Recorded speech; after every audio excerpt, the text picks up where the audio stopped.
yakin Tuhan sudah menyiapkan berkat-berkat buat kita semua. Hari ini saudaraku masih lanjut tentang tunaikan tugas pelayananmu. Baik, kita baca ayat 2 Timotius 4 ayat 5, sama-sama kita berdiri. 2 Timotius 4 ayat 5. Tetapi kuasailah dirimu dalam segala hal. Sabarlah menderita, lakukanlah pekerjaan pemberitaan Injil, dan tunaikanlah tugas pelayananmu. Amin. Silakan duduk. Berbahagialah setiap orang yang telah membaca, mendengar, dan melakukan firman Tuhan. Tuhan Yesus memberkati. Ya, hari ini saudaraku, yang kemarin latreia, sekarang diakoneo. Ya, diakoneo. Akar katanya dari diakonia itu diakoneo. Nah, gereja melakukan apa yang disebut diakonia. Biasa dilakukan adalah tadi ada nyambung ke arah sosial, memberi bantuan ekonomi bagi jemaat yang membutuhkan, termasuk tadi pelayanan bagi usia. Ya, biasanya kan terus ada juga bantuan-bantuannya ya, iya diakonia. Jadi sebenarnya ada pemahaman di jemaat dan juga melakukan, atau beberapa juga sebagai penerima, karena gereja melakukan diakonia biasanya tadi memberi bantuan bagi jemaat yang membutuhkan. Ya, oke. Dalam bahasa dan budaya Yunani, pengertian diakonia itu lebih luas dari sekedar memberi bantuan ekonomi yang dilakukan oleh gereja sekarang. Itu yang di Yunani dulu gitu. Kalau sekarang kan terbatas tadi sosial saja gitu, baik untuk yang umum, untuk kategorial manula misalnya ya. Diakoneo berarti melakukan pekerjaan di dapur. Itu saya bicara dalam konteks bahasa dan budaya Yunani, melakukan pekerjaan di dapur. Lalu bisa berarti juga menyediakan makanan di meja. Jadi melakukan pekerjaan di dapur, menyediakan makanan di meja untuk majikan, ya, untuk majikan. Jadi bukan menyediakan makanan di meja untuk diri sendiri, itu bukan diakonia. Ya, diakoneo itu kerja di dapur, lalu menyediakannya di meja untuk majikan. Ya. Orang yang melakukan pekerjaan, jadi orangnya tadi, pekerjaannya diakoneo. Orang yang melakukan namanya diakonos. Jadi kalau saya melakukan pekerjaan di dapur lalu menyediakannya di meja, yang saya kerjakan diakonia. Lalu saya siapa? Saya diakonos. Saya diakonos. Dan pekerjaan yang dilakukan itu dari siapa untuk siapa, ngapain, namanya diakonia. Jadi kita bedakan itu, ada 3 yang mirip-mirip itu, tapi itu nyambung. Pekerjaannya namanya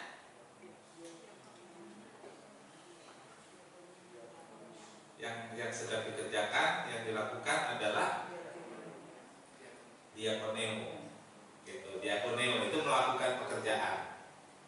Sedang apa? Sedang diakoneo, melakukan pekerjaan di dapur, menyediakan makanan di meja. Lalu yang mengerjakan siapa? Diakonos. Ya, diakonos. Lalu pekerjaan apa yang dilakukan? Diakoneo, yaitu melayani.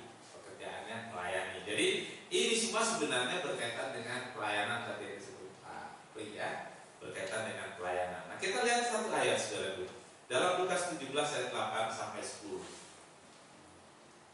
Lukas 17 ayat 8 sampai 10.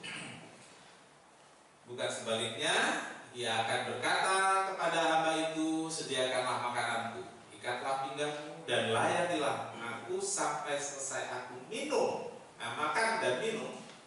Dan sesudah itu engkau boleh makan dan minum. Adakah ia berterima kasih kepada hamba itu karena hamba itu telah melakukan apa yang ditugaskan kepadanya?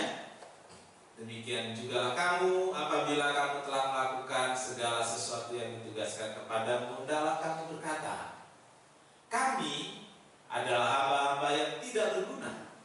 Kami hanya melakukan apa yang kami harus lakukan. Amin. Jadi di sini saudaraku, Tuhan Yesus memberi perumpamaan tentang apa yang sering disebut diakonia, diakonos, dalam akar kata diakoneo. Ya, diakonos melakukan apa yang harus dikerjakan. Jadi orang yang tadi ya, itu melakukan apa yang harus dikerjakan. Dan ketika dalam contoh ini, ketika orang yang si diakonos ini pulang dari ladang, capek nggak sih pulang dari ladang?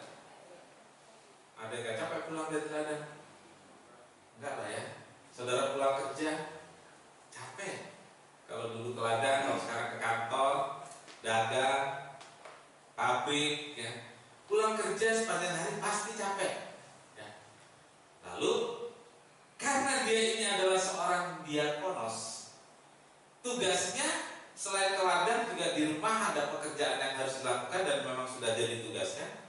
Dikatakan di sini, bukankah sebaliknya yang kan berkata kepada hamba itu, sediakan makanan bagiku. Dan si tuan ini tahu loh, si diakonos ini baru pulang kerja dari ladang. Tapi karena memang sudah tugasnya, dia bilang, sediakan dulu makanan bagi saya. Nanti setelah saya selesai makan, selesai minum, barulah kamu makan, minum.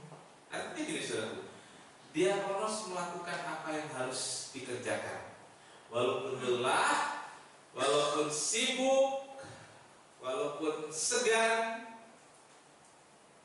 dia harus kerjakan dan tidak mengenal waktu, mau pagi, siang, sore, malam. Kalau majikannya bilang sediakan makanan bagiku, ya dia harus sediakan. Itu diakonos. Lalu kita membaca juga tadi, ucapan terima kasih pun dan diterima. Sekarang sih kita diajar, kita juga mengajarkan ke anak-anak, kalau kita minta tolong, jadi kalimatnya itu minta tolong ya, bukan nyuruh. Dulu kan nyuruh ya, nyuruh ya. Sekarang kalau udah minta tolong kepada siapapun, termasuk kepada elder, kepada diakonos, kita ngajarin nggak supaya anak kita berterima kasih? Ngajarin ya. Ya saya harap kita ngerti itu, ngajarin. Walaupun dia seorang yang status sosialnya di bawah, tapi karena sudah membantu, kita ajarkan berterima kasih. Kan seperti itu. Kalau dulu enggak, saudaraku, enggak. Dan si diakonos juga nggak nuntut. Tapi udah ditolong juga nggak terima kasih, nggak ada terima kasih. Senyum juga kagak, mending ada senyumnya. Enggak, saudaraku, enggak ada. Jadi sudah kerja ya udah gitu. Si majikan nggak punya kewajiban mengatakan terima kasih atau yang kerja untuk terima kasih, tidak. Karena memang dia melakukan pekerjaan yang harus dia lakukan. Ya. Dalam perkembangannya, Tuhan Yesus dan Rasul Paulus memberi arti baru. Ini dalam pengertian awal di budaya Yunani dan kemudian juga terjadi di Israel. Tetapi saudara-saudara, dalam perkembangannya Tuhan Yesus dan Rasul Paulus memberi arti yang baru bagi kata-kata diakoneo ini. Dikasih arti yang baru tentang diakoneo untuk orang-orang percaya pada saat itu, dan tentu kita ikuti sampai sekarang. Coba yang pertama kita lihat, ternyata sekarang yang terjadi adalah bukan yang lebih rendah melayani yang lebih tinggi, tetapi yang lebih tinggi melayani yang lebih rendah kedudukannya. Kita baca Lukas 22 ayat 26 dan 27. Tetapi kamu tidaklah demikian, melainkan yang terbesar di antara kamu hendaklah menjadi sebagai yang paling muda dan pemimpin sebagai pelayan. Ini saudara-saudara. Jadi hendak saya lanjut dulu ya. Sebab siapakah yang lebih besar, yang duduk makan atau yang melayani? Bukankah dia yang duduk makan? Tetapi aku ada di tengah-tengah kamu sebagai pelayan. Bapak Ibu, saudara-saudara, ini kebalikannya, ya kebalikannya. Arti baru yang ditambahkan Tuhan Yesus justru kebalikan dari arti yang ada pada masyarakat Yunani. Kalau yang ada pada masyarakat Yunani yang lebih bawah melakukan pekerjaan untuk yang lebih tinggi kedudukannya, itulah diakonia, diakonos, melayani yang lebih tinggi. Nah, saudara, tetapi Tuhan Yesus kasih arti lain. Ya, dia bilang kalau kamu mau jadi besar, jadi pelayan, jadi pemimpin, adalah kamu yang melayani. Artinya yang kedudukannya lebih tinggi melayani, melakukan pekerjaan untuk yang lebih rendah. Nah, yang kedua, saudara, pengertiannya adalah pengumpulan uang untuk orang kudus. 2 Korintus 5 ayat 1 sampai 5. 2 Korintus 5 saya baca ayat 8 maksud saya. 2 Korintus 8 ayat 1 sampai 5. Saudara-saudara, kami hendak memberitahukan kepada kamu tentang kasih karunia yang dianugerahkan kepada jemaat-jemaat di Makedonia. Selagi dicobai dengan berat dalam berbagai penderitaan, sukacita mereka meluap, dan meskipun mereka sangat miskin, namun mereka kaya dalam kemurahan. Poin ayat 3 itu saudaraku. Ayat 2 tadi, coba ayat 2.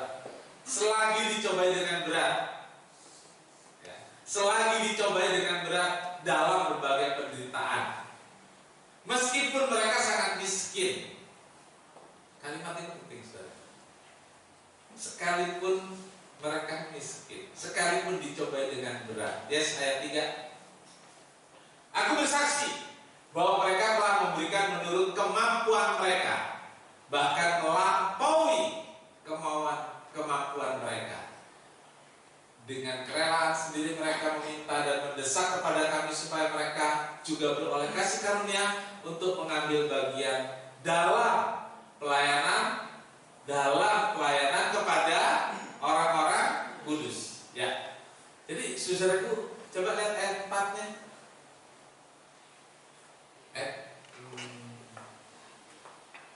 Ayat 3. Aku bersaksi bahwa mereka telah memberi menurut kemampuan. Menurut kemampuan. Ini namanya memberi secara proporsional. Menurut kemampuan, bahkan melebihi kemampuan mereka. Jadi memberi ini semampunya, bukan semaunya. Itu saudara ya. Bahkan lebih dari yang dia mampu. Ayat 4-nya, mereka yang meminta, jemaat yang minta untuk memberi. Ya. Jemaat yang minta untuk melakukan diakonia. Jadi ini terbalik dengan banyak kondisi gereja sekarang. Ya. Ini jemaat Makedonia yang dalam keadaan dicobai, dalam keadaan miskin, dalam keadaan pandemi, ya gitu. Mereka yang minta karena mereka tahu mereka bisa melakukan sesuatu untuk orang lain, itu membahagiakan orang lain. Kan kita senang kalau lihat orang lain bahagia, betul? Amin? Atau nggak senang lihat orang lain bahagia? Kan senang lihat orang lain senang. Jangan sampai nggak senang lihat orang lain senang. Gitu. Ya, kita senang lihat orang lain senang gitu. Sampai minta diberi kesempatan untuk membantu. Jadi ini yang kuat membantu yang lemah. Jangan yang lemah, yang kuat dibantu oleh yang lemah. Jangan sampai terjadi di gereja ini juga. Yang lemah justru bantu yang kuat. Gitu. Saudara, persembahan Kolek adalah pengumpulan uang yang dilakukan untuk orang-orang kudus. Ini berkat dari pengumpulan uang buat orang-orang kudus. Jadi orang kudus itu bukan cuma bapak gembala, saudara. Gembala-gembala lain juga orang kudus.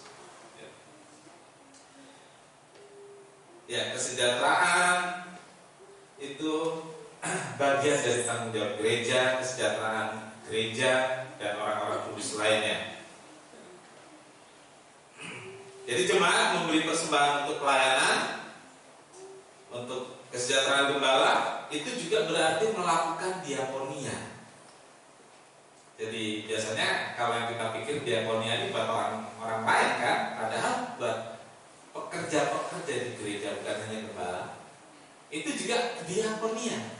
Alkitab mengatakan pengumpulan itu untuk orang-orang kudus itu disebut diakonia. Artinya, saudaraku, diakonia dilakukan secara terus-menerus, bukan hanya waktu-waktu tertentu. Biasanya kita ingat diakonia ini kan di hari-hari apa, saudaraku? Coba. Desember, gitu ya. Apalagi? Paskah. Apalagi? Udah itu aja ya.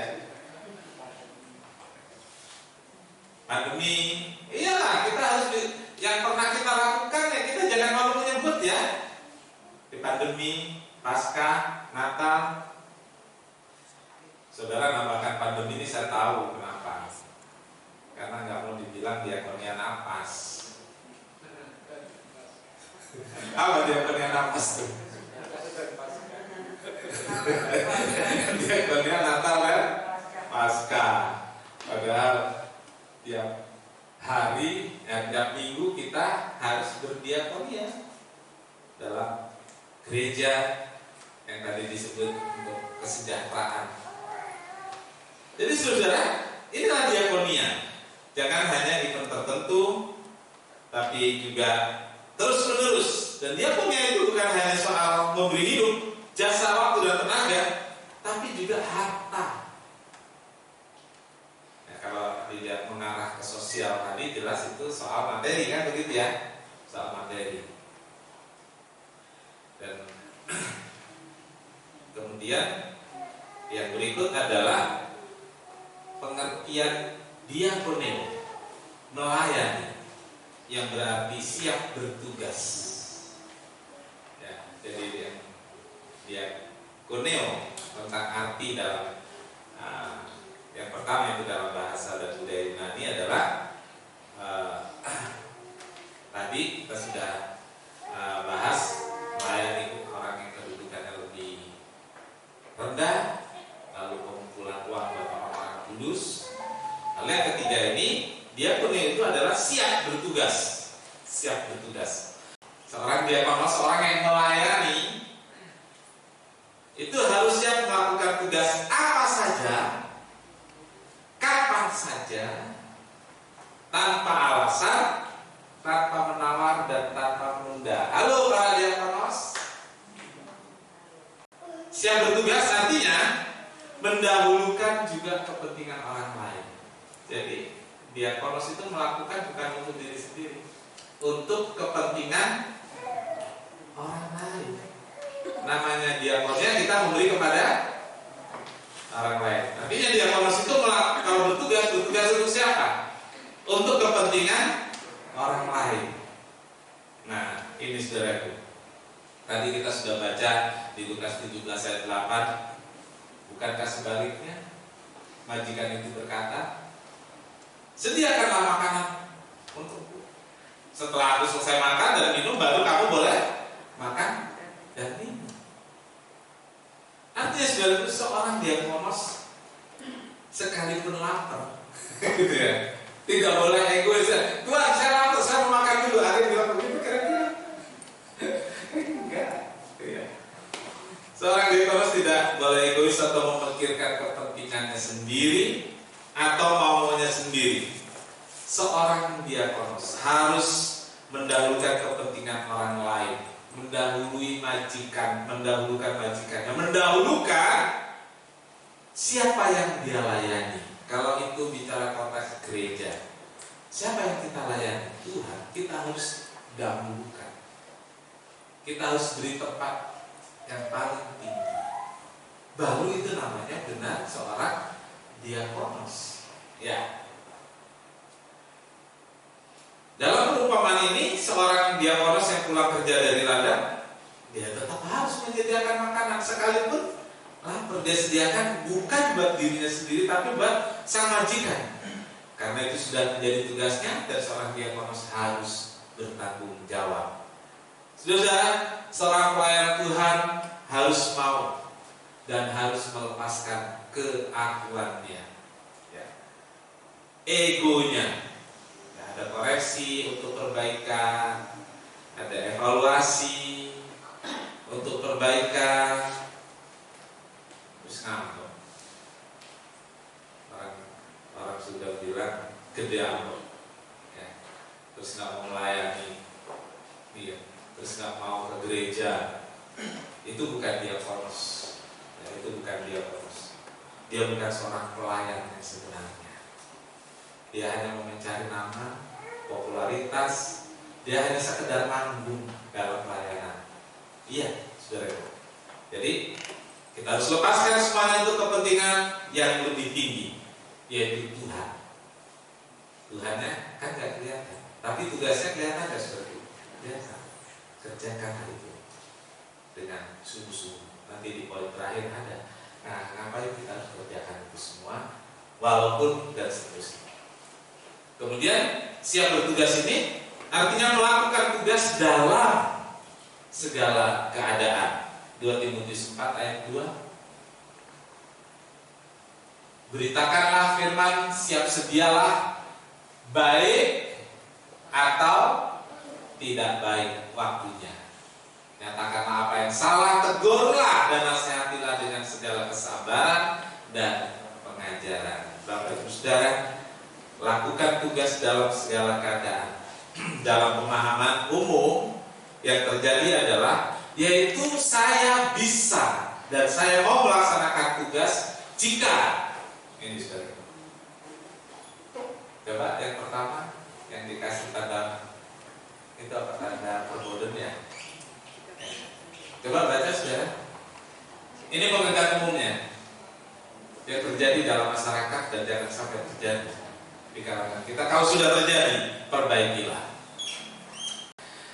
Jika keadaan saya baik-baik saja, saya melayani, saya melaksanakan tugas. Jadi kalau nggak baik, nggak melayani. Kalau keluarga saya sedang adem ayem baik-baik saja,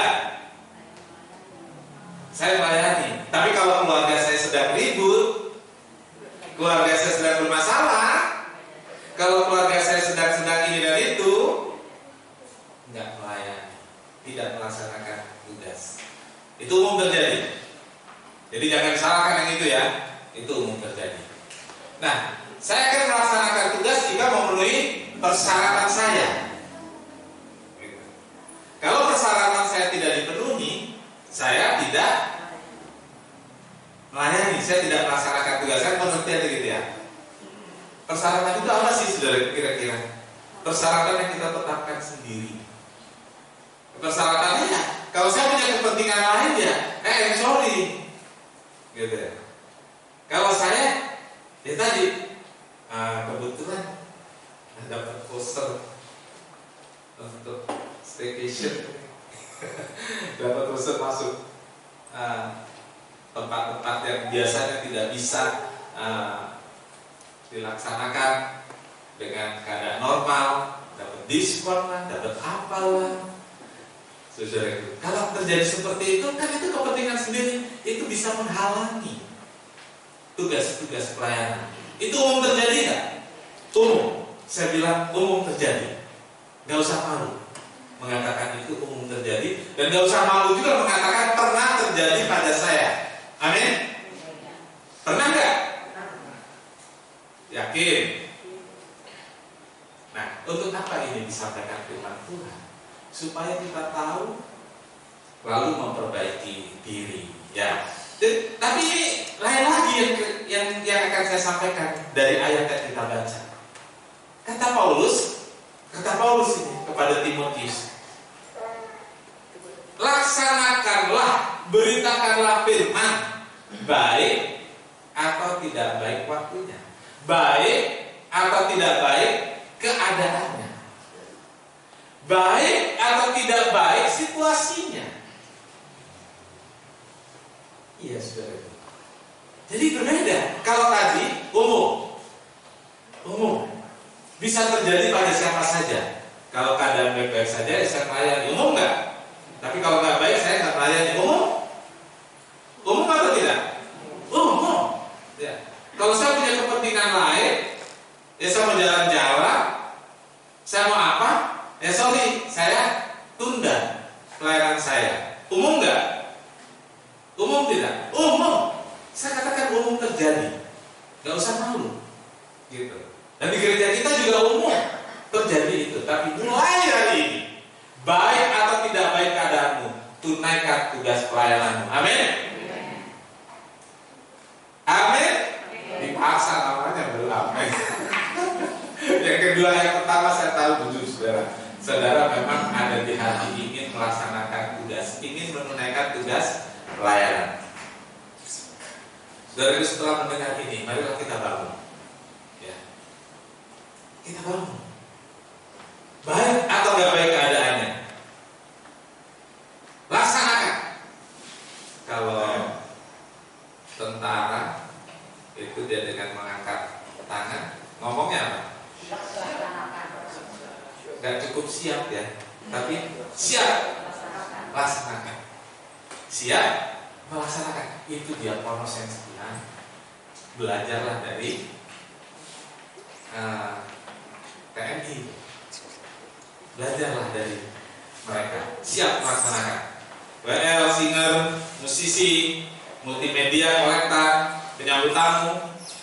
Lakukan tugas. Apapun keadaanmu, baik atau tidak baik kondisimu, tunaikan tugas pelayananmu. Barulah itu artinya seorang diakonos. Ya, melakukan tugas seperti untuk Tuhan. Ya, melakukan tugas seperti untuk Tuhan. Bapak Ibu Saudara, Efesus 6 ayat 5 dan 7. Hai hamba-hamba, taatilah Tuhanmu yang di dunia dengan takut dan gentar dan dengan tulus hati, sama seperti kamu taat kepada Kristus. Jangan hanya di hadapan mereka saja untuk menyenangkan hati orang, tetapi sebagai hamba-hamba Kristus yang dengan segenap hati melakukan kehendak Allah, dan yang dengan rela menjalankan pelayanannya seperti orang-orang yang melayani Tuhan dan bukan manusia. Bapak Ibu, seorang diakonos melakukan pekerjaannya dengan rela, melakukannya seperti untuk Tuhan, ya. Melakukannya seperti untuk Tuhan, bukan melakukannya seperti kepada manusia. Jika kita melakukannya untuk Tuhan, maka kita akan melakukannya dengan sungguh-sungguh. Dengan sungguh-sungguh itu mulai dari mempersiapkan diri, mulai dari berdoa, mulai dari latihan-latihan, mengadakan waktu doa sendiri di rumah, doa dan puasa. Kadang-kadang saudaraku, orang lain itu tidak memberi apresiasi. Ya nggak apa-apa, karena kita nyanyi, kita layani bukan orang lain sebenarnya. Yang kita layani adalah Tuhan. Gitu. Kita layani adalah Tuhan. Saya di sini melayani sama saudara. Sebenarnya melayani Tuhan. Lalu Tuhan percayakan jemaat untuk dilayani. Yang saya layani Tuhan. Kewajiban saya adalah memberitakan firman, baik atau tidak baik keadaan saya. Yang saya lakukan adalah melakukan apa saja yang Tuhan mau, memberitahu. Ya, kalau tadi saya disalahkan, ternyata memang iya ya, saya bersalah dalam puluhan tahun dan harus segera diperbaiki. Nah, saudara-saudaraku,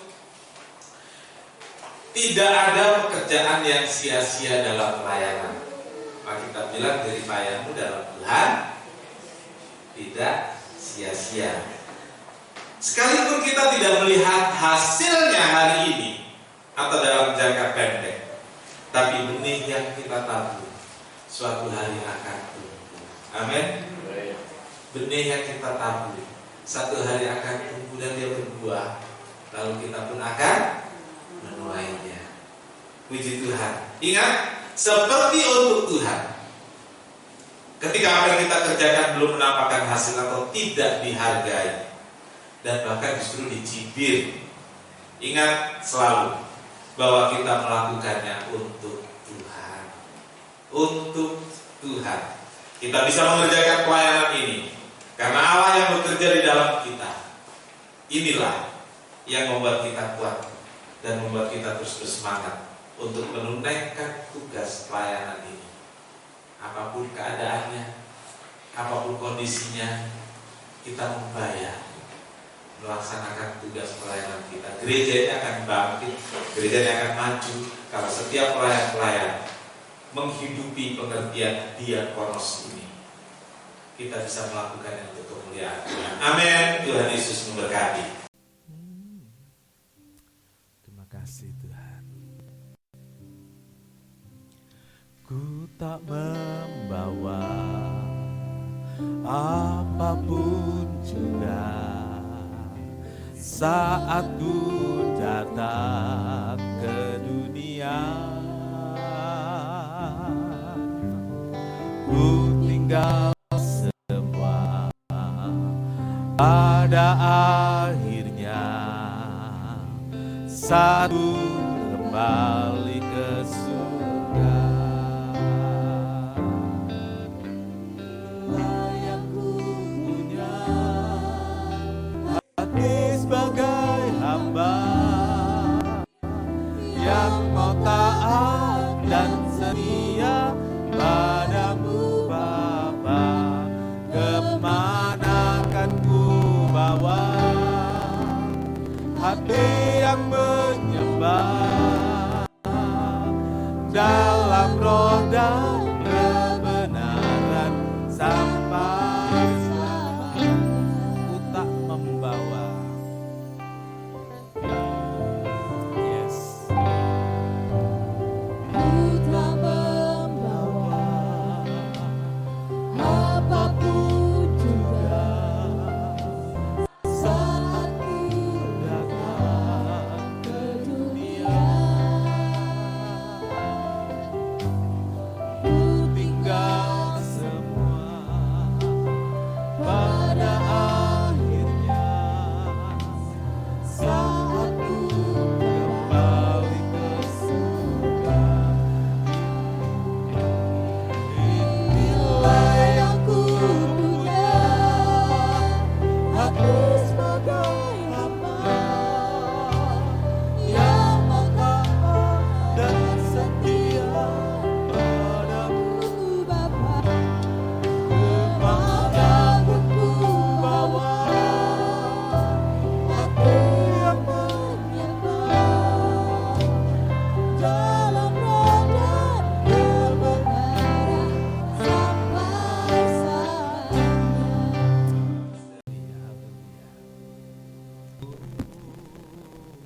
Haleluya. Kami bersyukur kepadamu Tuhan. Engkau Allah yang besar. Engkau Allah yang luar biasa dalam hidup kami. Engkau Tuhan yang senantiasa memberikan kesempatan kepada kami. Kebenaran firman-Mu telah kami dengarkan pagi hari ini Tuhan. Kebenaran firman-Mu yang mengoreksi setiap kehidupan kami, supaya kami boleh menjadi pelayan yang sungguh-sungguh di hadapan Tuhan. Yes. Selama Amen. kesempatan masih Tuhan berikan bagi Amen. kami. Ampuni Tuhan, kalau selama beberapa waktu di belakang, mungkin motivasi kami dalam melayani Tuhan salah. Motivasi kami dalam melayani Engkau kurang tepat. Tetapi pagi hari ini karena kasih sayang-Mu dalam hidup kami, Engkau mengoreksi kami Tuhan. Engkau mengoreksi kehidupan kami. Dan Tuhan Yesus, berikanlah kami kemampuan dari Tuhan. Ya Roh Kudus, mampukanlah kami untuk menjadi pelayan-pelayan yang setia kepada Tuhan. Pelayan-pelayan yang mempunyai motivasi yang benar. Pelayan-pelayan yang mempunyai motivasi yang tepat, tidak pernah menunda apa yang Tuhan percayakan untuk kami kerjakan, tetapi kami boleh mengerjakannya dengan sepenuh hidup kami, karena kesempatan yang Tuhan berikan bagi kami. Ya Roh Kudus, kami tidak mampu berjalan dengan kekuatan kami sendiri. Kami memerlukan kekuatan dari Tuhan, sampai kepada kami menghadap Engkau, sampai kepada kesempatan yang Tuhan berikan bagi kami untuk hidup di dalam dunia ini. Biarlah kami boleh melayani Tuhan dengan sungguh-sungguh. Kami boleh melayani Tuhan dengan sepenuh hati kami.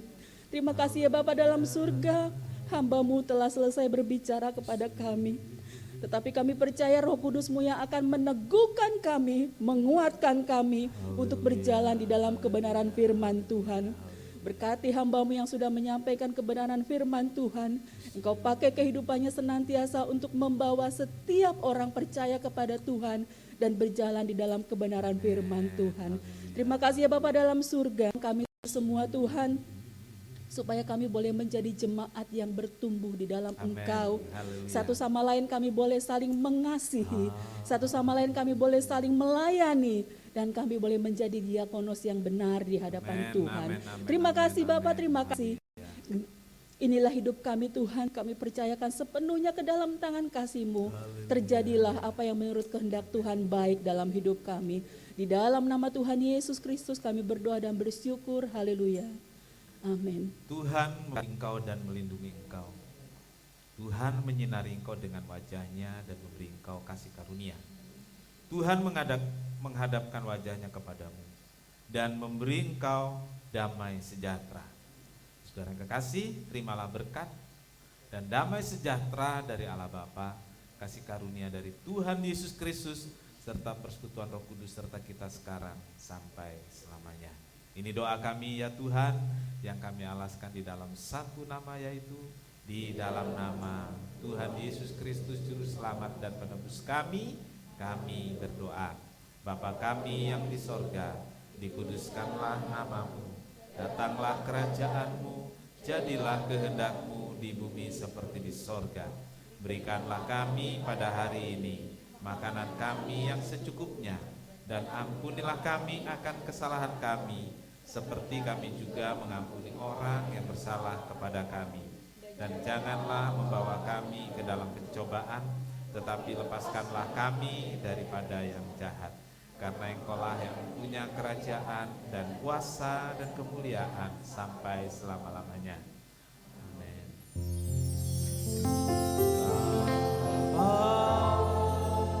Terima kasih.